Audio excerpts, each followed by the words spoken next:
काल मुख्यमंत्री देवेंद्र फडणवीस यांच्या अध्यक्षतेखाली मंत्री समितीची बैठक झाली आणि या बैठकीमध्ये महाराष्ट्रातल्या ऊस उत्पादक शेतकऱ्यांच्या ऊसाच्या बिलातून प्रति टन 15 रुपये कापून घेऊन त्यातले 5 रुपये पूरग्रस्तांच्यासाठी द्यायचे आणि 10 रुपये मुख्यमंत्री निधीला जमा करायचे अशा प्रकारचा निर्णय झाला।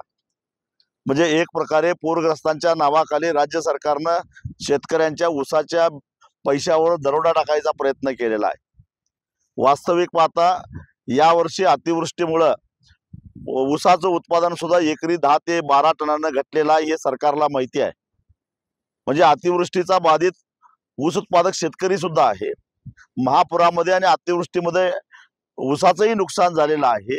असं असताना टनाला 15 रुपयाचा दरोडा ऊस उत्पादकांच्यावर पडतोय।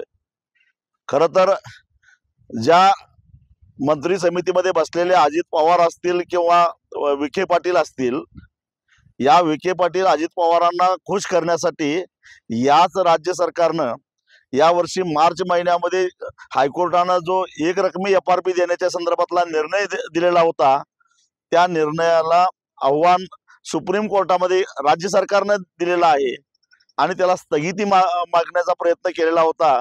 सुदैवानं कोर्टानं राज्य सरकारची मागणी फेटाळून लावली।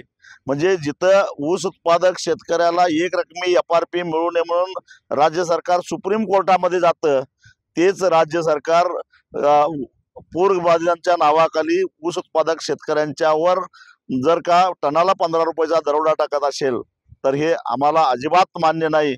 याच्या टोकाच्या प्रतिक्रिया उमटल्याशिवाय राहणार नाही। सरकारला तो नैतिक अधिकार राहिलेला नाही, कारण सरकार हे कारखानदार धार्जिना झालेला आहे।